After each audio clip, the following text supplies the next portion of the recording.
Shalom, good morning. Today is November 25th. It is the day 416 of the war in Israel. And Yediot Achronot, we read about the day yesterday that was one of the hardest days since the attack of Hezbollah. And it's 250 rockets from the north, from Hezbollah to Israel. That includes 550 sirens throughout all of the country. In this photograph, we see one of the damages, one of the many damages that happened to houses yesterday. Let's open up and read the main article with great visuals here. We see the land of Israel and all of the villages and cities that were targeted by Hezbollah from Lebanon. There were many direct hits, including some cities that are not used to the war routine, like Petah Tikva and Rinat, which is near Petah Tikva, and others more in the central part of Israel. These launches and force is while Israel is about to come to an agreement of ceasefire, of calm with Hezbollah in the north. So the assumption is Hezbollah is showing that they still have a lot of power, a lot of force before we come to a ceasefire. Israel will probably fire back today and tomorrow. Israel b'milchama, Israel is at war, and it says, Al reka maga'im lehafsakat esh, while there are talks and almost coming to fulfillment, the ceasefire with Lebanon, there have been heavy barrages from Lebanon yesterday, including to the center of Israel. Here in Kfar Blum, Nahariya, Shfaim, Petah Tikva, each one has a different story and different injuries and hits. Ma'alot, Haifa, and Rinat. The damage is it will probably be close to tens of millions of shekels. Lots of people were hurt, lots of damage to buildings and homes, over 1,000 locations of damage yesterday.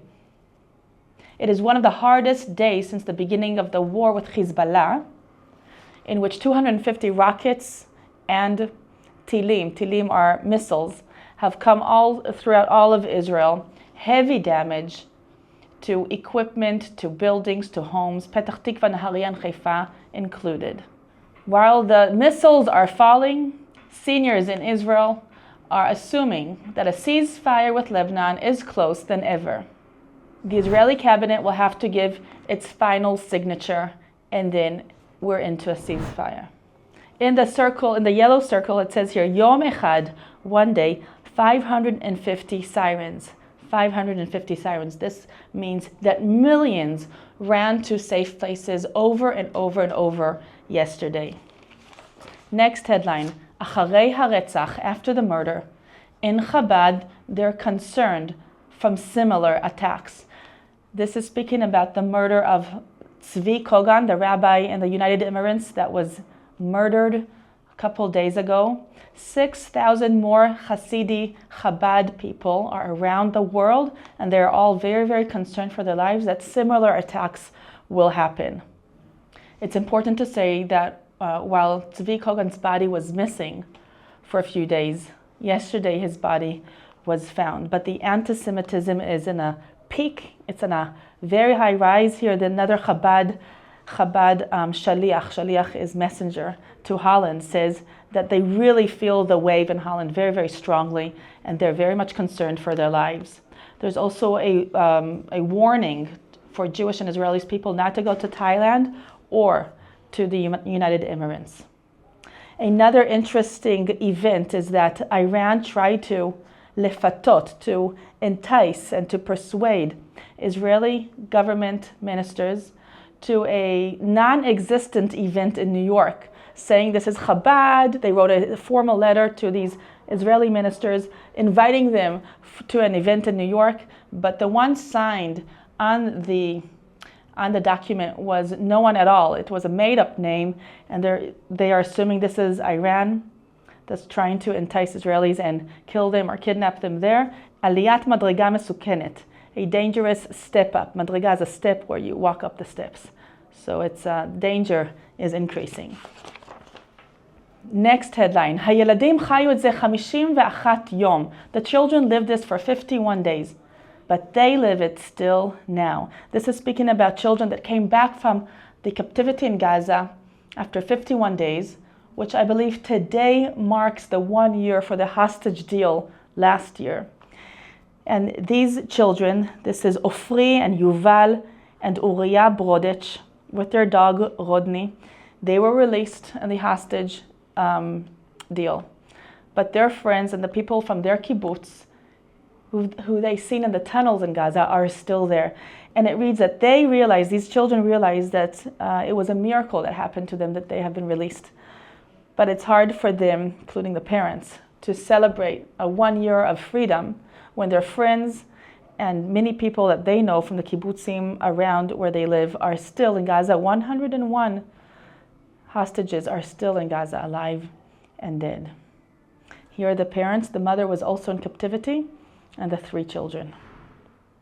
The father says, "Hayeladim sheli hayu mur'avim bashevi." My children were in hunger conditions in captivity, says Avichai. "Ve'achshav hem ochlim arochat erev," and now they eat dinner. "Ve'holchim lishon," and they go to sleep when they think of their neighbors from the kibbutz and people that they've met in Gaza, that in the best scenario, they're getting one little morsel of bread. The last sentence is this: the Jewish people are missing something very, very big.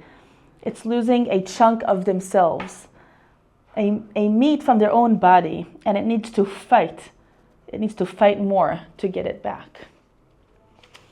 At the end, in the back, it says, "Mi Germania le Nirim be'ahava," from Germany to Nirim with love. Nirim is one of the kibbutz in the Gaza envelope that was hard hit on October 7th, and there have been volunteers from Germany, skilled women and men that know handiwork and renovations and building homes. These are men and women that are 20 to 60 years old, שמכינים את הקרקע לקראת תשובה של הקהילה הביתה, that are preparing the ground and the soil towards the return of the community of Nirim back home. The German people are saying that we give a little bit of hope that is all that Israel needs right now. And the Israelis are just so pleased with the work, so pleased with their heart. It says, "Hamidnadvim me'od atzmaim." The volunteers are very independent, they're very professional, they're very thorough with their work. Most of them are professional handymen and women, and they know well the renovation work from Germany, and you see it here in Israel with their job. And the Germans are saying that the Israelis are always so happy and positive about their work, and they're very, very happy from our contribution. So praise God for the Germans that are coming and volunteering, and many more connections like this will happen of giving and taking.